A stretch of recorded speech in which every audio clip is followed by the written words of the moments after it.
ముందుగా విద్యార్థులు Triveni and group welcome song తోటి కార్యక్రమాన్ని ప్రారంభిస్తారు. Welcome song.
Gnaneshwari and team ఒక జానపద నృత్యంతో మనల్ని అలరించబోతున్నారు.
నుంచి మధ్యాహ్నం వరకు ప్రభుత్వం తల్లిదండ్రులతో ఉపాధ్యాయుల యొక్క ఆత్మీయ సమావేశాన్ని ఏర్పాటు చేయడం జరిగింది.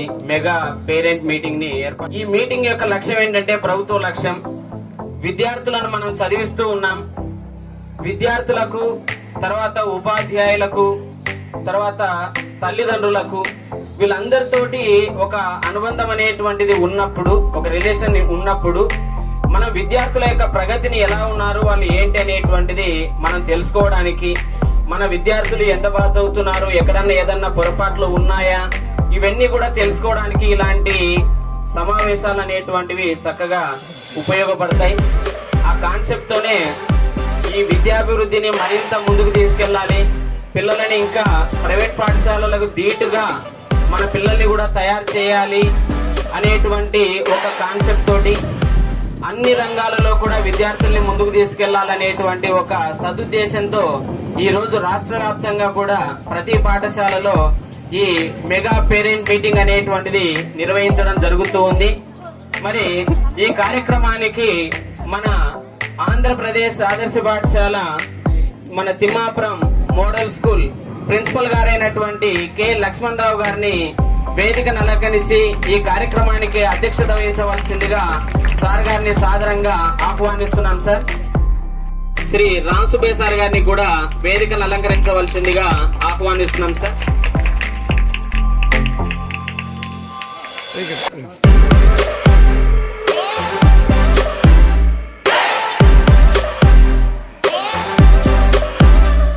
ఓబులమ్మ గారు వచ్చారమ్మా, vice president, SMC vice president.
అందరికీ నమస్కారం.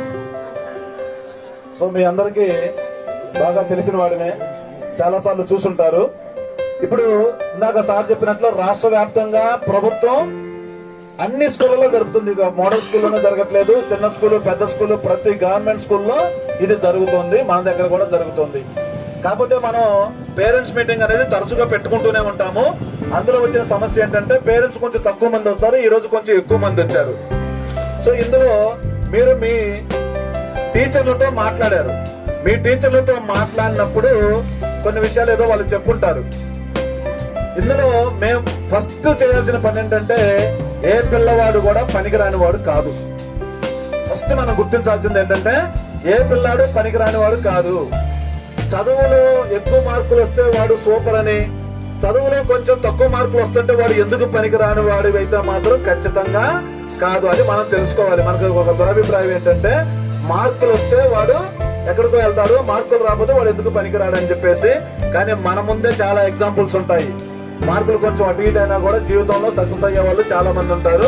మన పిల్లలు రకరకాల రంగాల్లో రకరకాలుగా రాణించే వాళ్ళు ఉంటుంటారు. సో మనం చేయాల్సిన పని ఏంటంటే వాళ్ళు పక్కదారి పట్టడానికి ప్రతి క్షణం వాళ్ళకి బోల్డ్ అవకాశాలు ఉన్నాయి. మనం చదువుకునే రోజుల్లో చెడిపోవడానికి అవకాశాలే లేవు. చెడిపోవాలంటే వెళ్ళి గేమ్స్ ఆడుకోవాలి బయట గ్రౌండ్ లో, అదొక్కటే మనం చెడిపోవడానికి మార్గం. కానీ ఇప్పుడు పిల్లలకు అలా కాదు. చేతిలో మొబైల్ అనే ఒక అనుభవం ఉంది కాబట్టి ఆ అనుభవం ఎప్పుడు పేలుతో మనకు తెలియదు. అది చెడిపోవడానికి అన్ని కారణాలు ఆ మొబైల్ రూపంలో మనకు ఉన్నాయి. కాబట్టి అనుక్షణం నేను ఇదే మొదట ఎందుకు చెబుతున్నానంటే సార్ ప్రగతి నివేదిక అన్నారు. స్కూల్ గురించి మాట్లాడకుండా ముందు డైరెక్ట్ మొబైల్ దగ్గరికి ఎందుకు వచ్చానంటే దాని మీద ఇప్పుడు మనం చాలా సీరియస్ గా చాలా కేర్ఫుల్ గా స్పందించాల్సిన అవసరం వచ్చింది. ఏంటి సీరియస్ గా స్పందించడం అంటే మీరు వారి దగ్గర నుంచి మొబైల్ లాక్కుంటే వాడే ఊరుకోడు. మనం కన్నది గాజు బొమ్మలనే. ఆ గాజు బొమ్మల్ని మనం చాలా జాగ్రత్తగా పట్టుకోవాలి. ఏ మాత్రం మిస్ హ్యాండిల్ చేసినా పగిలిపోతాయి. కాబట్టి ఇది పరిస్థితి. కాబట్టి ఆ మొబైల్లో చెడిపోవడానికి ఏ మార్గాలు ఉన్నాయో మనం తెలుసుకొని వాటిని చాలా జాగ్రత్తగా గమనించుకుంటూ ఉంటే తప్ప వాళ్ళు మనకి జాగ్రత్తగా ముందుకు వెళ్ళలేరు. ఇక స్కూల్ విషయానికి వస్తే మీ అందరికీ తెలుసు, ప్రభుత్వం ఈ కార్యక్రమాన్ని ఎందుకు పెట్టిందంటే తల్లిదండ్రులు పిల్లల్ని ప్రైవేట్ స్కూల్ వైపు ఎందుకు చూస్తున్నారు. ప్రైవేట్ స్కూల్ వైపు చూడటానికి ప్రధాన కారణం ఏంటంటే ప్రైవేట్ స్కూల్స్ కి పేరెంట్స్ కి మధ్య కనెక్షన్ ఉంది, కానీ గవర్నమెంట్ స్కూల్స్ కి పేరెంట్స్ కి మధ్య కనెక్షన్ మిస్ అవుతుంది. మనం పేరెంట్స్ మీటింగ్ పెట్టుకున్నాం కానీ చాలా చోట్ల పేరెంట్స్ మీటింగ్ కూడా ఉండటం లేదు. పేరెంట్స్ తో మాట్లాడే పరిస్థితి లేదు. అది మారాలి అని చెప్పేసి రాష్ట్ర వ్యాప్తంగా ఈ పేరెంట్స్ మీటింగ్ ని ఇంత గ్రాండ్ గా ఆపరేట్ చేస్తున్నారు. దీనికి జిల్లా నుంచి అబ్జర్వర్లు కొంతమందిని వేశారు. అలానే రకరకాల అధికారులు ఉన్నారు, తల్లిదండ్రులు ఉన్నారు. ఈ ప్రాసెస్ లో ఎక్కడ ఇబ్బంది రాకుండా ఉండడానికి రాజకీయాలకు దూరంగా పెట్టండి అని చాలా సీరియస్ గా చాలా స్ట్రిక్ట్ ఇన్స్ట్రక్షన్స్ అటు పొలిటికల్ పార్టీస్ కి వెళ్ళాయి, ఇటు అధికారులకి వెళ్ళాయి. కాబట్టి ఇది కేవలం మన పిల్లల కోసం పెట్టుకున్న మీటింగ్. నేషనల్ ప్రాజెక్ట్స్ కి మన స్కూల్ నుంచి 2 ప్రాజెక్టులు సెలెక్ట్ అవటం అది నిజంగా ఒక అద్భుతం అన్నమాట. నేను ఊహలో కూడా నేను ఆలోచించలేదు. మేము ఒకటే అనుకున్నాం, ప్రయత్నం చేద్దాము, 99% రాదనుకుని వదిలేద్దాము అని చెప్పేస్తే ఒక నెలలో 750 పేజీల డాక్యుమెంట్ రెడీ చేయడం, 750 పేజీలకు సంబంధించిన పదుల సంఖ్యలో యాక్టివిటీస్ చేయడం, అది చేసింది పిల్లలు, టీచర్లు చేయించారు. ఫైనల్ గా ఇండియా మొత్తంలో అన్ని రాష్ట్రాల్లో ప్రైవేట్ స్కూల్స్ తో కలిపి 80 ప్రాజెక్టులు సెలెక్ట్ అయితే ఆ 80లో ఏపీ మోడల్ స్కూల్ తిమ్మాపురం ప్రాజెక్టులు 2 ఉన్నాయి. సో నిజంగా అది ఇచ్చినటువంటి ఆ బూస్ట్ అనేది మాకు ఎక్కడికి వెళ్ళినా కూడా దాని గురించే మాట్లాడతారు. డిఓ ఆఫీస్కి వెళ్ళినా ఇంకోటి వెళ్ళినా. అలానే పిఎం శ్రీ కింద కేవలం ఒక 3-4 స్కూళ్లు సెలెక్ట్ చేసుకొని విజయవాడ 2 పిల్లల్ని తీసుకెళ్లే అవకాశం ఇస్తే ఆ 3 స్కూల్లో జిల్లా మొత్తంలో ఉన్న 3 స్కూల్లో మన స్కూల్ ఉంది. మన పిల్లల్ని గవర్నమెంట్ ఖర్చులతో విజయవాడ తీసుకెళ్లి వాళ్ళకి రకరకాల ఎంటర్ప్రెన్యూర్షిప్ అంటారు. అంటే ఏంటి, పిల్లాడంటే ఉద్యోగం చేయడమే కాదు, వాడు ఒక వ్యాపారవేత్తగా కూడా ఎదగొచ్చు. వాడి దగ్గర ఐడియాలు ఉంటాయి. ఐడియాలను మనం ఎలా గైడ్ చేయాలి అనే దానికి సంబంధించి మన పిల్లల్ని తీసుకెళ్లాము. మన స్కూల్లో కూడా కొన్ని సమస్యలు ఉంటాయి. అవి పిల్లల ద్వారా మాకు తెలియకపోయినా మీకు తెలుస్తుంటాయి. అంతా బాగుంది సార్, ఇదైతే ఇది కూడా ఉంటే ఇంకా బాగుండేది, ఇది మన పరిధిలో ఉందా, లేదంటే స్థానిక ప్రజాప్రతినిధుల పరిధిలో ఉందా, ఎమ్మెల్యే గారి పరిధిలో ఉందా, వాళ్ళ పరిధిలో ఉంటే ఏం చేద్దాం, ఎలా ప్రయత్నం చేయొచ్చు. ఇది పేరెంట్స్ మీటింగ్ యొక్క నిజమైన ఉద్దేశం. అలానే మీ పిల్లలందరికీ హెల్త్ స్క్రీనింగ్ జరిగింది కదా. వారం రోజుల నుంచి పాపం పిల్లలకి చేతులకి పొడిచారు, బ్లడ్ తీశారు, హిమోగ్లోబిన్ ఎంత ఉంది, అలానే బీపీ ఎంత ఉంది, వాడి బిఎంఐ ఎంత ఉంది. బిఎంఐ అంటే ఏంటి? మనిషి లావుగా ఉన్నాడా, సన్నగా ఉన్నాడా, ఉండాల్సినంత బరువు ఉన్నాడా, ఇవన్నీ కూడా ఈ మండలానికి సంబంధించిన హెల్త్ డిపార్ట్మెంట్ అంతా కూడా 10 రోజుల నుంచి మన దగ్గరే ఉంది. ఇది మీరు మీ టీచర్స్ తో ఏం మాట్లాడారో నాకు తెలియదు. వాళ్ళు మీకు పిల్లల హిమోగ్లోబిన్ పర్సెంటేజ్ కూడా చెప్పుంటారు. మీ అబ్బాయికి 8% ఉంది, 9% ఉంది, 10% ఉందని. అంటే అది మీ పిల్లాడికి రక్తం తక్కువ ఉందా, ఎక్కువ ఉందా? తక్కువ ఉంటే మీ పిల్లలందరికీ ఐరన్ టాబ్లెట్స్ ఇస్తున్నాం. ఆంధ్రప్రగతి గ్రామీణ బ్యాంక్. ఓకే సార్, ఇప్పుడు మేడం ఎందుకు వచ్చారంటే 3 ఎస్సీ పిల్లలకి, 3 ఎస్సీ అమ్మాయిలకి 5,000 చొప్పున స్కాలర్షిప్ ఇచ్చే అవకాశం వచ్చింది వాళ్ళ బ్యాంకుకి. నాకు చెప్పిన మేబీ సిఎస్ఆర్ అనుకుంటా, అది కూడా సిఎస్ఆర్ కింద. సో మేడం ఏంటి, ఎవరికి ఇన్ని స్కూల్స్ ఉన్నాయి మండలంలో, మేడం ఫోన్ చేసి సార్ మీ స్కూల్కి ఇస్తామన్నారు. మళ్ళీ ఎవరిని ఎలక్ట్ చేసాము? మార్కులను పట్టుకొని ఏదో ఒకటి తీసుకో, ఒక పారామీటర్ తీసుకొని ఎవరికైతే అవసరం ఉందో వాళ్ళకి తీసుకున్నాము. మేబీ మేడం కూడా డబ్బులు ఇవ్వడానికే వచ్చారు. సభాధ్యక్షులు పాఠశాల ప్రిన్సిపల్ లక్ష్మణరావు గారు, స్కూల్ కమిటీ చైర్మన్ గారు,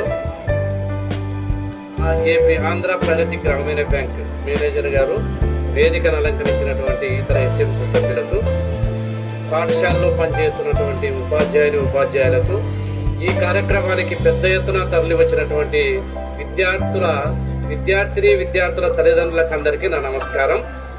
చాలా సంతోషం.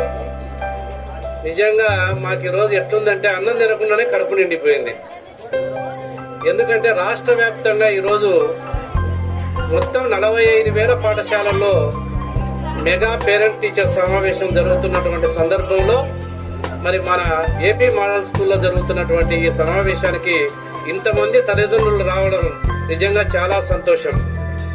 ఎందుకంటే ముఖ్యంగా ఈ సమావేశాలు నిర్వహించడంలో ముఖ్య ఉద్దేశం పాఠశాలలో చదువుతున్నటువంటి ఏ పాఠశాలలో అయితే విద్యార్థులు చదువుతూ ఉన్నారో ఆ పాఠశాలలో పనిచేస్తున్నటువంటి ఉపాధ్యాయులకు, విద్యార్థుల తల్లిదండ్రులకు మధ్య ఒక అనుసంధానం ఏర్పరిచే ప్రక్రియలో భాగంగానే ఈ మెగా పేరెంట్ టీచర్ మీటింగ్ ను రాష్ట్ర వ్యాప్తంగా నిర్వహించుకోవడం జరుగుతూ ఉన్నది.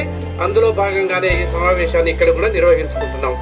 ముఖ్యంగా ఈ సమావేశంలో మీరు పాల్గొనడం వల్ల, ఈ కార్యక్రమానికి ఈ రోజు ఇక్కడికి రావడం వల్ల ఉపాధ్యాయులు మీ పిల్లలకు గురించినటువంటి అన్ని విషయాలను కూడా మీతో చర్చించే అవకాశం కలిగింది.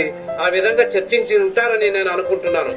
అదే విధంగా మీ పిల్లల ప్రవర్తన ఏ విధంగా ఉంది, చదువులో మీ పిల్లల పరిస్థితి ఏ విధంగా ఉంది, మరి వాటిని మెరుగుపరచుకోవడానికి మనం తీసుకోవాల్సినటువంటి కార్యక్రమాలు ఏమిటి అనే విషయాలను కూడా మీ ఉపాధ్యాయులు మీ పిల్లల గురించి చర్చించే సందర్భంలో తెలియజేసి ఉంటారు. ముఖ్యంగా ఈరోజు రాష్ట్ర ప్రభుత్వమే హోలిస్టిక్ ప్రోగ్రెస్ కార్డ్స్ అనేటివి కూడా సప్లై చేయడం జరిగింది. అందులో భాగంగా మీ పిల్లవాళ్ళకి సంబంధించినటువంటి విద్యాపరమైనటువంటి విశేషాలే కాకుండా మీ పిల్లవానికి సంబంధించిన ప్రవర్తనకు సంబంధించినటువంటి అంశాలను, అదేవిధంగా ఆరోగ్యపరమైనటువంటి సమస్యలకు సంబంధించిన అంశాలు ఏవైనా ఉంటే అందులో సవివరంగా పూర్తిగా మీకు రాసి ఆ ప్రోగ్రెస్ కార్డుని ఇవ్వడం జరుగుతూ ఉన్నది. వాటిని ఒకసారి మీరు పరిశీలించండి. మీ పిల్లల పరిస్థితులు ఏమిటో తెలుసుకోవడానికి అవకాశం కలుగుతుందని తల్లిదండ్రులకు మీకు అందరికీ తెలియజేయడం జరుగుతూ ఉన్నది. సార్ చెప్పినట్లుగా మరి టెక్నాలజీ పెరిగిపోయినటువంటి సందర్భంలో మరి పిల్లల్లో విపరీత పోకడలు పెరిగిపోయినాయి. దాన్ని మనం గమనించలేని పరిస్థితుల్లో ఉన్నాము. ముఖ్యంగా ఈ సెల్ ఫోన్ భూతం అనేది పిల్లల జీవితాలను నాశనం చేసుకునేటువంటి ఒక పెద్ద ఉపకరణంగా తయారైంది. వాటి వల్ల పిల్లల్లో విపరీత పోకడలు పెరిగిపోయినాయి. దండం దశగుణ భవేత్ అంటారు. ఎవరైతే ఉపాధ్యాయులతో దెబ్బలు తింటారో వాళ్ళ భవిష్యత్తు బాగుంటుంది, వాళ్ళ ప్రవర్తన బాగుంటుందని మనం చెప్పుకుంటున్నాం. కానీ అటువంటి పరిస్థితి ఉపాధ్యాయులకు లేకుండా చట్టాలు దూరం చేసినటువంటి కారణంగా పిల్లల్లో ఈ పెడదూరణలు పెరిగిపోతున్నాయి. ఎందుకంటే ఇంట్లో తల్లిదండ్రులు మందలించడం లేదు, పాఠశాలలో ఉపాధ్యాయులు మందలించేటువంటి పరిస్థితులు లేదు. అందువల్ల పిల్లల్లో విపరీత సార్ ఈరోజు ఈ కార్యక్రమానికి ముఖ్య అతిథిగా వచ్చేసినటువంటి మా జిల్లా వ్యవసాయ అధికారి మరియు మండల స్పెషల్ ఆఫీసర్ అయినటువంటి మురళీకృష్ణ సార్ గారిని వేదికను అలంకరించవలసిందిగా కోరుతున్నాం. మరి పిల్లల పెంపకంలో మనం అనుసరిస్తున్నటువంటి విధానాలు పిల్లల్లో విపరీత ధోరణులు పెరగడానికి కారణమవుతున్నాయి. మరి వాళ్ళు సమాజంలో సత్పౌరులుగా కాకుండా సమాజానికి బరువయ్యేటువంటి పౌరులుగా భవిష్యత్తులో తయారయ్యే పరిస్థితి ఉంది. కాబట్టి తల్లిదండ్రులు అందరూ కూడా మీ పిల్లలు ఏం చేస్తున్నారు, మీ పిల్లల ప్రవర్తన ఏ విధంగా ఉంది అనేటువంటిది ఖచ్చితంగా ప్రతి క్షణం గమనించవలసిందిగా మీకు ఈ వేదిక ద్వారా విజ్ఞప్తి చేస్తూ ఉన్నాను. మరి ముఖ్యంగా అప్పుడప్పుడు మీరు పాఠశాలలకు వచ్చి మీ పిల్లల విద్యాబుద్ధులు ఏ విధంగా ఉన్నాయి మరి అనేటువంటి విషయాలను కూడా తెలుసుకోవడానికి ఈ పేరెంట్ టీచర్ అనేటువంటి సమావేశం అనేది ఎంతో చక్కగా ఉపయోగపడుతుందని కోరుకుంటూ మరి కాలాతీతమైంది కాబట్టి ఈ సమావేశంలో నా ఉపన్యాసాన్ని ఇంతటితో ముగిస్తున్నాను. Thank you sir. ఇప్పుడు మన పాఠశాల చైర్పర్సన్ ప్రభురాజు గారు, ఆయన ఒకటి మాటలు మాట్లాడతారు. స్టేజ్ ఉన్న పెద్దలకు, తల్లిదండ్రులకు నా నమస్కారములు. సార్ అన్నీ చెప్పారు మనకు ముందే. మన పిల్లలు ఇక్కడికి వచ్చేది బాగా చదువుకోవడానికి, సార్లు అయితే బాగానే చదివిస్తారు. మనం కూడా ఇంటికి వచ్చినాక మన పిల్లలను వాళ్ళు ఏం చేస్తున్నారు అనేది గమనించాలి, వాళ్ళని చదివేటట్టు చూసుకోవాలని కోరుతున్నాము. ముఖ్యంగా సార్ గేమ్స్ కూడా మీరు ప్రిఫరెన్స్ ఇవ్వాలి. స్కూల్లో మనకు పీటీలో సార్ లేదని తెలిసింది, దానికి కూడా మీరు కొంచెం స్పందించండి. పిల్లలకు చదువుతో పాటు గేమ్స్ కూడా ఆడించండి. స్కూల్లో అభివృద్ధికి మేము కూడా మా సహాయం చేస్తామని కోరుకుంటున్నాను సార్. Thank you sir. మన స్టేట్ అబ్జర్వర్ గా ఇచ్చినటువంటి జిల్లా అబ్జర్వర్ గా ఇచ్చినటువంటి మన జిల్లా అగ్రికల్చర్ ఆఫీసర్ మురళీకృష్ణ గారిని మాట్లాడవలసిందిగా కోరుతున్నాను. వేదిక మీద ఉన్న అందరికీ, మన పేరెంట్స్ అందరు వచ్చిన పేరెంట్స్కి అందరికీ కూడా నమస్కారం అండి. బాగుంది. నేనైతే స్కూల్ మొత్తం కూడా క్లాస్ రూమ్స్ పిల్లలతో కూడా ఇంటరాక్ట్ అవ్వడం జరిగింది. ఇంకొకటి ఏంటంటే పేరెంట్స్కి చెప్పదలుచుకుంది, పిల్లలకి ఇప్పుడే వాళ్ళ మైండ్లో ఒక సీడింగ్ అంటారు. ఆ మైండ్ సీడింగ్ అంటే ఇప్పుడు విత్తనం మనం పొలంలో ఎలా వేస్తామో వాళ్ళకి మెదడులో కూడా ఒక విత్తనం అంటే వాళ్ళకి ఒక ఆలోచనని ఇప్పుడే కనిపించండి పేరెంట్స్. ఇలా మీరు ఫలానా ఉద్యోగం అని వాళ్ళ ఇంట్రెస్ట్ని బట్టి ఆ వైపుకి మనం పంపిస్తే వాళ్ళు దాన్ని టార్గెట్ చేసుకొని వెళ్ళటం జరుగుతుంది. మీకు జనరల్గా బయట ప్రపంచం కూడా ఎలాగుంది అంటే ఇప్పుడు చదువుకున్న వాళ్ళు ఎవరు కూడా వాళ్ళ గ్రోత్ మీదే చూస్తున్నారు కానీ మిగతావేమీ పట్టించుకోవట్లేదు. ముఖ్యంగా ఆడవాళ్ళు కూడా అలాగే ఉన్నారంటే కాంపిటీషన్. ఇంతకుముందు మగ ఆడ అని వేరే ఉండేది, ఇప్పుడు అదేమీ లేదు. ఎవరైనా ఒకటే. సృష్టిలో మనకి అమెరికా సిస్టమ్ లాగానే వచ్చేసింది. కాబట్టి మీరు ఆడవాళ్ళు పెళ్లి చేయాలి అనేది కాకుండా వాళ్ళకి కూడా ఒక ఎయిమ్ అనేది పెట్టండి, ఒక ఉద్దేశం, మేము ఇలా చేయాలి అనేది. అదే ఇప్పుడు మన సార్ కూడా ప్రిన్సిపాల్ గారు కూడా అన్నారు, ఒకసారి 1 hour 2 hours మాకు స్పెండ్ చేయండి సార్ ఇట్లా ఒక ఇన్స్పిరేషన్గా. అంటే ఎప్పుడు టైం అవకాశం ఉన్నా సరే నేను వస్తాను. ఎలాగో నేను మండలానికి స్పెషల్ ఆఫీసర్ కాబట్టి రావటం జరుగుతుంది. ఒకసారి ఇక్కడ సార్ అడిగారు కాబట్టి కొంచెం నేను ఇంట్రెస్ట్ తీసుకొని రావడానికి చూస్తాను. ముఖ్యంగా మీకు ఇచ్చే సూచన ఏంటంటే పిల్లలకి ఇప్పుడే ఒక ఎయిమ్ అనేది సీడింగ్ అంటే మైండ్ సీడింగ్, దాంట్లో వాళ్ళకు ఒక ఆలోచనని ఈ ఉద్యోగం చేయించాలి అనేది పెట్టుకోండి. ఇప్పుడు ఏంటంటే గ్రామంలోనే ముఖ్యంగా ఆడవాళ్ళకి తొందరగా పెళ్లి చేయాలని ఇలా ఉంటుంది. ఇక్కడ బయట ప్రపంచంలో అలా లేదండి. ఆడవాళ్ళమైనా మగవాళ్ళైనా ఒకటే. ఇప్పుడు ఆడవాళ్ళని అయినా సరే వాళ్ళకు ఒక ఆలోచన కల్పించి వాళ్ళు స్వయంగా వాళ్ళ కాళ్ళ మీద వాళ్ళు నిలబడేటట్టు చేయండి. అలాగే ఈ గవర్నమెంట్ అనే మీరు అనుకోక్కర్లేదు. వాళ్ళ ప్రపంచంలో గ్లోబల్గా బోనే అవకాశాలు ఉన్నాయి కాబట్టి ఆ విధంగా కూడా మీరు పంపించడానికి చూడండి. ఆడపిల్లలని వెనక్కి తగ్గొద్దని చెప్పాలనేది నా ముఖ్య ఉద్దేశం. కొంచెం అదేంటంటే ఇది ఇంగ్లీష్ మీడియం అని కూడా అనటం జరిగింది, కొంచెం అవి కూడా నేను చేశాను. ఇక్కడ ఏంటంటే ఒక క్లాస్ రూమ్లో ఒక 10 మంది యాక్టివ్గా ఉంటామని కాదు. నేను చివరిగా ఒక క్లాస్ రూమ్కి వెళ్ళాను, అది +1 అనుకుంటా, 10th ఏ. దానిలో ఆల్మోస్ట్ అందరు లేడీస్ ఒకేలాగా రియాక్ట్ అయ్యారు. గర్ల్స్, జెంట్స్ అంతా మమ్ముగా ఉన్నారు, గర్ల్స్ చాలా యాక్టివ్గా ఉన్నారు. ఏ క్లాస్ రూమ్లోకి వెళ్ళినా ఒక 10 మంది యాక్టివ్గా ఉండి మిగతా వాళ్ళు ఉంటారు కానీ ఆ క్లాస్ రూమ్లో అందరూ యాక్టివ్గా ఉన్నారు. ఇక్కడ నేను చెప్పదలుచుకుంది ఏంటంటే ఈ స్కూల్లో ఆ క్లాస్ రూమ్ ఈ క్లాస్ రూమ్ అని అనకూడదు. ఈ ఉన్న అందరూ కూడా అలాగే ఉన్నారు, ఒకేలాగానే ఉన్నారు, యాక్టివ్గా ఉన్నారు అనేది తీసుకురావాల్సిందని లెక్చరర్స్ను కూడా చెప్పదలుచుకున్నాను. ప్రిన్సిపాల్ గారు కూడా చాలా యాక్టివ్ పర్సన్, ఇక్కడ ప్రిన్సిపాల్ గారు కూడా ఆ వైపు దృష్టి సారిస్తారని నేను భావిస్తున్నాను. సంఘాల కన్నా సూచనలకి ఎక్కువ విలువ ఉంటుంది. ఎందుకంటే అనుక్షణం మనం కరెక్ట్ చేసుకుంటూ ముందుకు వెళ్ళాలనే ఆలోచనతో ఉంటాం కాబట్టి తప్పకుండా మీ సూచనలు తీసుకుంటాం సార్. మీరు అన్నట్లు మీ బిజీ షెడ్యూల్లో కూడా ఒకరోజు అవకాశం చూసుకొని మీరు రాగలిగితే ఖచ్చితంగా ఇంకొంచెం కన్స్ట్రక్టివ్ పాత్రలో ముందుకు వెళ్ళడానికి అవకాశం ఉంటుంది. You are always welcome sir. ఇప్పుడు మన కమిటీ మెంబర్ అయినటువంటి సురేఖ్ గారు ఒక నిమిషం మాట్లాడతారు. అందరికీ నమస్కారం. నా పేరు లక్ష్మీ సురేఖ. ఈడ కూర్చున్న పెద్దలకి, వచ్చిన తల్లిదండ్రులకు అందరికీ నమస్కారం. ఇక్కడ అంతా బాగానే ఉంది. లోపాలంటే ప్రహరీ గోడ, సీసీ కెమెరా, ఈ బస్సు వచ్చే రోడ్డు మార్గం, అది కొంచెం బాగా చేస్తే బాగుంటుంది. మన ఎమ్మెల్యే గారు గతంలో ప్రతిపక్షంలో ఉన్నప్పుడు ఆయన కూడా వచ్చి చూసి మేము రాగానే ఇచ్చేస్తామన్నారు. మేము ఆయన వ్యక్తిగతంగా కలిసి ఈ ప్రహరీ గోడ విషయం, ఈ మధ్య మన ఊరికి జాయింట్ కలెక్టర్ గారు వచ్చారు. జాయింట్ కలెక్టర్ గారు వచ్చినప్పుడు కూడా ఆయనకు అదే రిప్రజెంటేషన్ ఇవ్వడం జరిగింది. మళ్ళీ ఇప్పుడు మహానంది ఎమ్మెల్యే గారు వస్తున్నారంటే వెళ్దాం అనుకొని ఈ ప్రోగ్రామ్ మళ్ళీ నా వల్ల డిస్టర్బ్ అవుతుందని చెప్పేసి ఆగాను నేను. సో ఈ ప్రభురాజ్ గారు మీ చైర్పర్సన్, మేము ఇందాకే డిస్కస్ చేసుకున్నాము. మళ్ళీ ఎమ్మెల్యే గారిని కలిసి ఈ ప్రహరీ గోడ గురించి ఏదన్నా రిప్రజెంట్ చేస్తే అవుతుంది. మన ఓల్డ్ స్టూడెంట్ ఇక్కడ మోడల్ స్కూల్లో చదివినటువంటి సిద్ధు ఒక 2 నిమిషాలు మాట్లాడతాడు దీని నుంచి.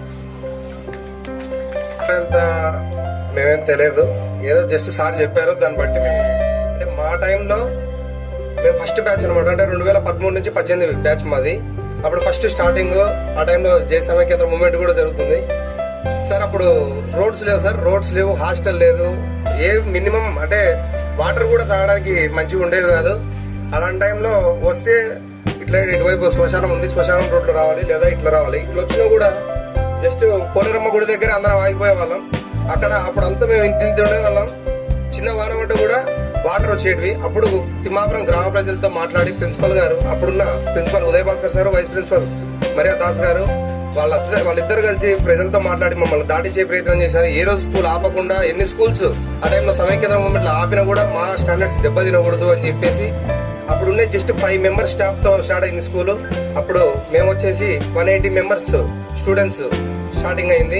కానీ 5 మంది సబ్జెక్టు ఖచ్చితంగా అంతమందికి వాళ్ళ 5 మంది ఒక్కొక్క 2 సబ్జెక్టుల లెక్క తీసుకొని వాళ్ళు చెప్పాల్సింది ఒకటి, కానీ లేదు కాబట్టి మా స్టాండర్డ్స్ తినకూడదు అని చెప్పేసి వాళ్ళు తీసుకొని మాకు చదువు చెప్పి ఖచ్చితంగా అంటే 2 ఇయర్స్ అట్లానే గడిచింది. లాస్ట్ 10th రాయాల్సి వచ్చింది. 10th 2016 స్టార్ట్ అయింది 10th ఎగ్జామ్కి. ఆ టైంలో సిలబస్ అయిపోలేదు, స్టూడెంట్స్ ఏమో అల్లరి ఎక్కువ ఉంది, టీచర్స్ ఏమో 8 మెంబర్స్ ఉన్నారు. ఏం చేయాలో తెలియని పరిస్థితి. అప్పుడు ఇద్దరు మా ప్రిన్సిపల్, వైస్ ప్రిన్సిపల్ ఇద్దరు కలిసి ఒక నిర్ణయానికి వచ్చి ఇక్కడ స్టే చేయాలి ఖచ్చితంగా. టీచర్స్ 2 డేస్కి 2 లెక్క స్టే చేసి స్టూడెంట్స్ స్టే చేయించి early morning study hours, night study hours పెట్టి సిలబస్ అయిపోయింది.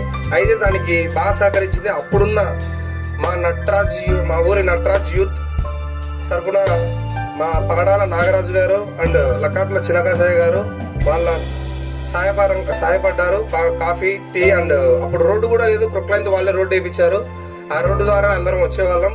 వాళ్ళు ఆ రోజు చేసిన సహాయం ఇప్పుడు కూడా తలుచుకుంటున్నాం. అలాగే వాళ్ళని చూసి మేము కూడా ఇన్స్పైర్ అవుతాం ఖచ్చితంగా. మమ్మల్ని చూసి పిల్లలు కూడా, రేపు వచ్చే పిల్లలు కూడా ఇన్స్పైర్ కావాలా దానికి. కానీ ఆ రోజు మా ఉదయ్ భాస్కర్ సార్, మర్యాదాస్ సార్ వాళ్ళిద్దరు నిలబెట్టిన స్టాండర్డ్స్ మన ఇప్పుడు కొత్త ప్రిన్సిపల్ అయినటువంటి, చాలా రోజులు అయింది సార్ వచ్చి, కానీ మాకు కొత్త ప్రిన్సిపల్ కాబట్టి లక్ష్మణరావు సార్ దాన్ని 10 ఇంతలు పైకి తీసుకుపోయినారు.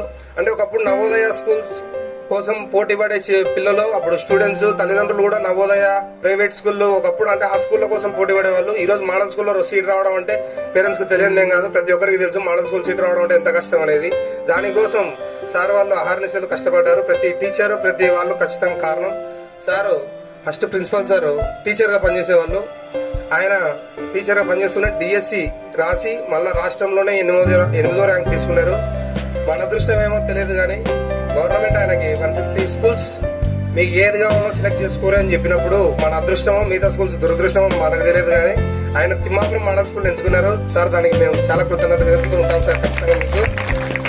తర్వాత సార్ వచ్చిన తర్వాత అంటే ఎన్ఎంఎంఎస్ అనేది సార్ చెప్పారు. ఎన్ఎంఎంఎస్ అనేది ఫస్ట్ మోడల్ స్కూల్కి లేదు, ఫస్ట్ మా బ్యాచ్ ఎన్ఎంఎంఎస్ రాసింది.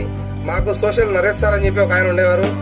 ఆయన NMMS కి లెటర్స్ రాసి సార్ అప్పుడు తీసుకొచ్చారు సార్. మోడల్ స్కూల్ని దాంట్లోకి తీసుకొచ్చారు. ఆ సంవత్సరం 8 మెంబర్స్ పాస్ అయ్యారు సార్ NMMS లో. ఈ సంవత్సరం జిల్లా స్థాయిలో ఫస్ట్ 12 మెంబర్స్ వచ్చారని అర్థం తెలుస్తుంది సార్. ఖచ్చితంగా సార్ దానికి మేమందరం రుణపడి ఉంటాం సార్. మా మోడల్ స్కూల్ అంటే నంద్యాల అంటే బ్యాంకోజిక్ ఫేమస్ అంటారు, తిమ్మాపురం అంటే మోడల్ స్కూల్ ఫేమస్ అనేలా మార్చేసినారు సార్ మీరు. ఖచ్చితంగా తిమ్మాపురంలో మోడల్ స్కూల్ ఉండేందుకు మేము గర్వపడుతున్నాం సార్. తర్వాత మాకు నరేష్ సార్ అని చెప్పి సోషల్ సార్, ఆయన అప్పుడు ఈ క్యాస్ట్ పాలిటిక్స్ తర్వాత వచ్చేసి మనీ పాలిటిక్స్ ఉండకూడదని చెప్పేసి అప్పటి నుంచే మాకు ఎలక్షన్ అని SPL కోసం అని చెప్పి ఒక ఎలక్షన్ జరిపించి ఒక ఎలక్షన్ వాతావరణం తీసుకొచ్చి ప్రతి పిల్లోనిలో ఖచ్చితంగా అంటే రాజ్యాంగంగా మొత్తం అన్ని వివరించి చెప్పడం జరిగేది. ఆయన పోయిన తర్వాత అనుకున్నా అంటే ఇప్పుడు సారు ట్రాన్స్ఫర్ అయిపోయినప్పుడు సార్ పోతే ఎట్లా అంటే నెక్స్ట్ వచ్చే వాళ్ళకి ఎవరున్నారు అని తర్వాత చెప్పారు. Doctor Venkateswarlu sir and principal sir ఇద్దరు కలిసి బాగా అలాగే మళ్ళా ఈ ఎలక్షన్ కంటిన్యూ చేశారని చెప్పి తర్వాత ప్రతి ఒక్క విషయంలో వెంకటేశ్వర సార్ కూడా ఆయన భుజస్కంధాల మీద మోసుకుంటూ ప్రతి ఒక్క ఫంక్షన్ జరుపుతున్నారని అర్థమవుతుంది. అన్ని కనపడుతూనే ఉంది సార్ కళ్ళకి ప్రతి ఒక్కరికి. మీరు వచ్చినాక చాలా మారిపోయింది స్టేజ్ అంతా.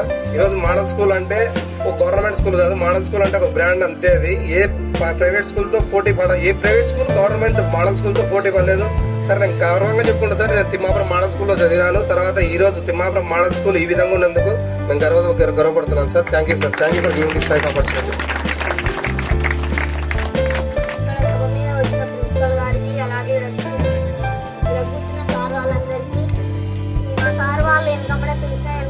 మీరు మీ పనులను వదిలేసుకొని నీ టైంని మాతో స్పెండ్ చేయడానికి ఇక్కడికి వచ్చిన అందరికీ నా హృదయపూర్వక నమస్కారములు. మనం ఎందుకు ఇక్కడికి వచ్చామో అందరికీ తెలుసు. మనలో ఉన్న గవర్నమెంట్ వాళ్ళు ఎంతో మంది మెగా పేరెంట్స్ మీటింగ్ ద్వారా మనల్ని ఇక్కడికి వచ్చిన్నారు. అందుకు మనం ఎంతో మంది వచ్చాము. మన పిల్లలను మన మార్కులు హిస్టరీ తెలుసుకోవడానికి, మనం ఎలా ఉంటామో కూడా తెలుసుకోవడానికి మనం ఇక్కడికి వచ్చి ఉన్నాము. ముందుగా చెప్పడం ఏంటంటే పిల్లలతో ఇంటికి వెళ్ళిన తర్వాత వాళ్ళకి ఏమి హోంవర్క్ ఇచ్చారు ఫస్ట్ అది చూసుకోండి. చూసి వాళ్ళకి రాపించండి, కూర్చోండి. మీ పనులు ఎన్నున్నా కానీ ఒక 10 నిమిషాలు మీ పిల్లలతో మాట్లాడండి. ఏది కావాలో అడగండి ఫస్ట్ వాళ్ళకి. చదువు అనే కాదు కానీ ఎంతో మందికి టాలెంట్స్ ఎన్నో దానిలో ఉంటాయి. ఆటలలో ఉంటాయి, పాటలలో ఉంటాయి. అవి ముందు అర్థం చేసుకోండి. నా కొడుకు ఒక్కటే చదవాలా, ఇది కావాలి అది కావాలి కానీ వాళ్ళ మనసు ముందు ఫస్ట్ అర్థం చేసుకోండి. వాళ్ళకి ఎన్నో ఆటలలో పాటలలో ఎన్నో టాలెంట్స్ ఉంటాయి, అవన్నీ ముందుకు నడిపించండి.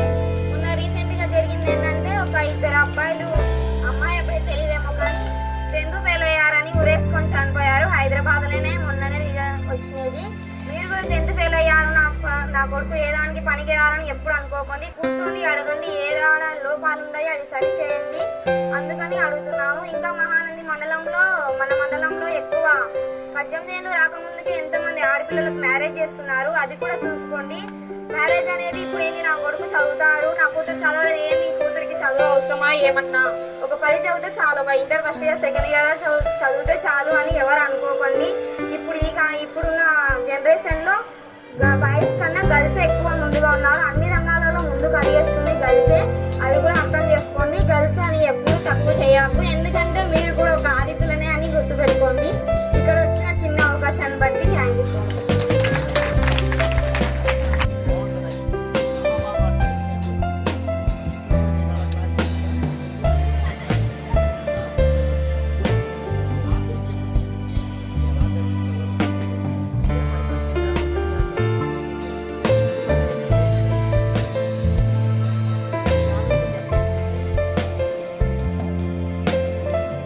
అందరికీ వేదిక వచ్చిన సార్లకి, ఇక్కడ వచ్చిన పేరెంట్స్కి అందరికీ నా వందనాలు.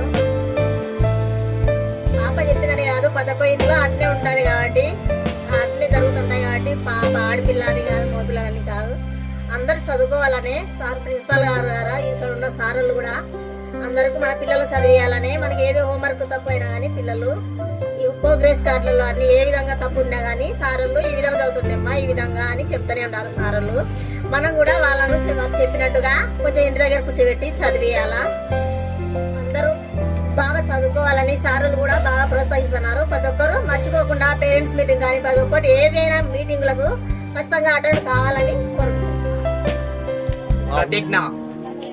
పాఠశాల విద్యార్థి తల్లి తండ్రి అయిన నేను మా పిల్లలను ప్రతిరోజు క్రమం తప్పకుండా పాఠశాలకు పంపుతానని పాఠశాల అనంతరం వారి చదువుకు ఇంటి వద్ద ఎలాంటి ఆటంకం కలగకుండా సహకరిస్తానని బడి బయట పిల్లలు లేని గ్రామంగా తీర్చిదిద్దడానికి తోడ్పాటు అందిస్తానని తెలియజేస్తున్నాను.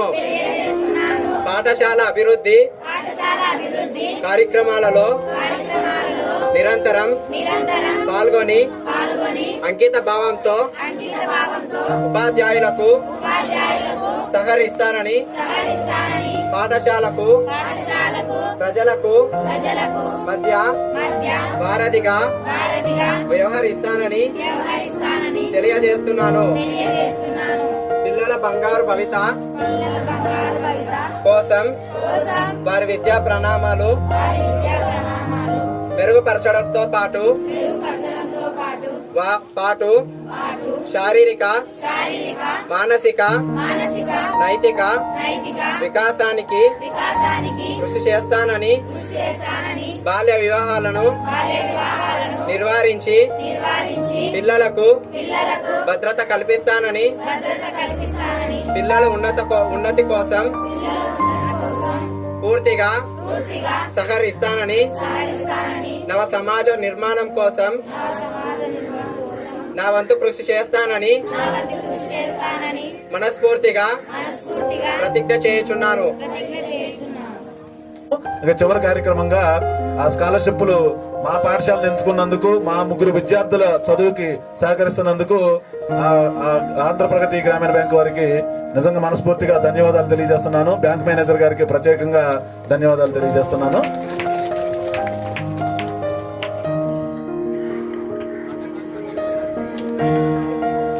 స్కాలర్షిప్ అందుకోబోతున్న పిల్లలు K Manjula 8th class, B Nidhi 7th class, Y Lahari 9th class. ఇక్కడ వీళ్ళు మార్క్స్ ప్రకారం ఇస్తున్నారు కాబట్టి జనరల్ గా మార్క్స్ లో పెర్ఫార్మ్ చేసిన ఏ కేటగిరీ అయితే వాళ్ళు చెప్పారో ఆ కేటగిరీ నుంచి ఆ టీచర్లు సెలెక్ట్ చేయడం జరిగింది.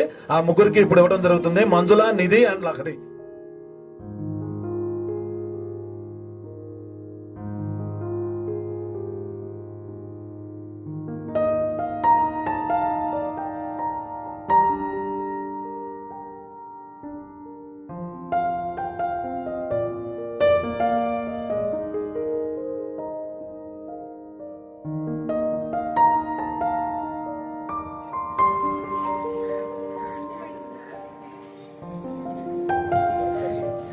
వేదికను అలంకరించినటువంటి ఎంఈఓ సార్ గారికి, ఏఓ సార్ గారికి, ప్రధాన ఉపాధ్యాయులు సార్ గారికి, లక్ష్మయ్య సార్ గారికి అందరికీ నమస్తే.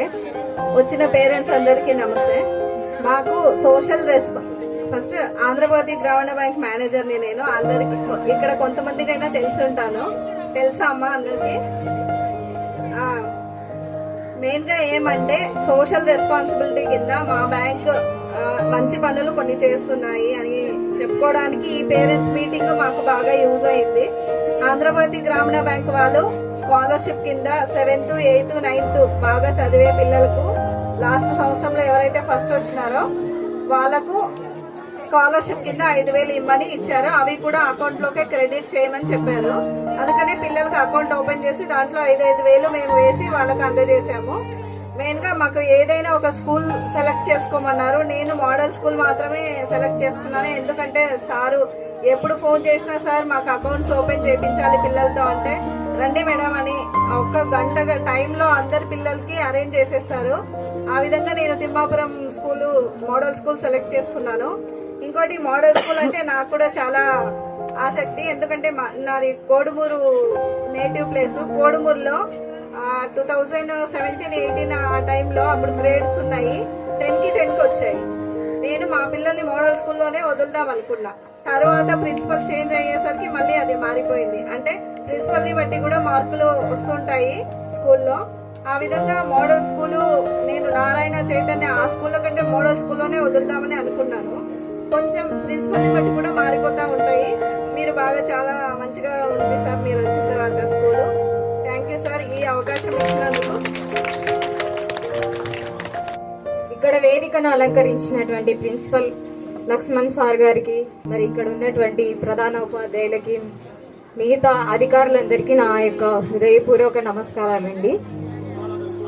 మనము మన పిల్లలకు చదువుతో పాటు క్రమశిక్షణ కూడా నేర్పించాలని నేను అనుకుంటున్నాను.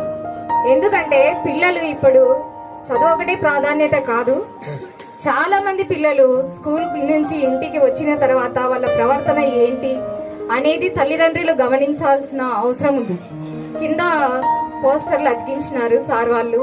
చాలా మంది విద్యార్థులు డ్రగ్స్ కి బానిసలై మరి జైళ్ళకి వెళ్తున్నారు అనేది పోస్టర్లు కింద ఉన్నాయి. ఇది సమాజంలో జరుగుతున్నటువంటి ఇప్పుడు విషయం. అది చిన్న పిల్లలు 16, 9th క్లాస్ మరి 8th క్లాస్ చిన్నప్పటి నుంచే ఎన్నో అలవాట్లకు బానిసలై వాళ్ళ భవిష్యత్తును పాడు చేసుకుంటున్నారు. మనం వాళ్ళని స్కూల్ పంపిస్తున్నామే అనేది మాత్రమే కాకుండా వాళ్ళ ప్రవర్తన ఎలా ఉంది, ఏం కథ అనేది తెలుసుకోవాలి తల్లిదండ్రులు. మరి ముఖ్యంగా పిల్లలు ఒక స్థాయిలో ఉన్నారంటే మన పాత్ర కాదు, అది కేవలం ఉపాధ్యాయుల పాత్రని. ఎందుకంటే ఉదయం లేచిన వెంటనే మనం వాళ్ళని 2 గంటల సేపు సతాయించుకోవడానికే ఎంతో బాధపడుతుంటాం. సాయంత్రం వరకు స్కూల్ నుంచి వచ్చినప్పటి నుంచి సాయంత్రం వరకు ప్రధానోపాధ్యాయులు గారు మరి టీచర్లు, క్లాస్ టీచర్స్ వాళ్ళని గమనిస్తుంటారు. వాళ్ళ ప్రవర్తన ఏంటి, వాళ్ళ మనస్తత్వం ఏంటి అనేది వాళ్ళకు మాత్రమే తెలుసు. చాలా స్కూళ్లలో పిల్లల్ని కొడుతుంటే పేరెంట్స్ వెళ్లి కంప్లైంట్ ఇస్తుంటారు, మా పిల్లల్ని ఎందుకు కొట్టినారు. క్రమశిక్షణ అనేది లేకపోతే పిల్లల భవిష్యత్తు పాడైపోతుంది. దయచేసి ఉపాధ్యాయులను సపోర్ట్ చేయండి. వాళ్ళకి పిల్లల్ని వాళ్ళకు కొట్టాలనే అవసరం ఏముండదు. వాళ్ళ భవిష్యత్తు పాడైపోయినా వాళ్ళు బాగుపడినది ఎవరికి పేరు? టీచర్లకే పేరు. వాళ్ళు బాగుపడుతున్నారు. ఒక టీచర్ అవ్వాలన్నా, డాక్టర్ అవ్వాలన్నా, లాయర్ అవ్వాలన్నా వాళ్ళు ఆ స్థితిలో ఉండటానికి కారణం ఎవరు? టీచర్లే. కాబట్టి టీచర్లకి మనం సపోర్ట్ చేయాలి.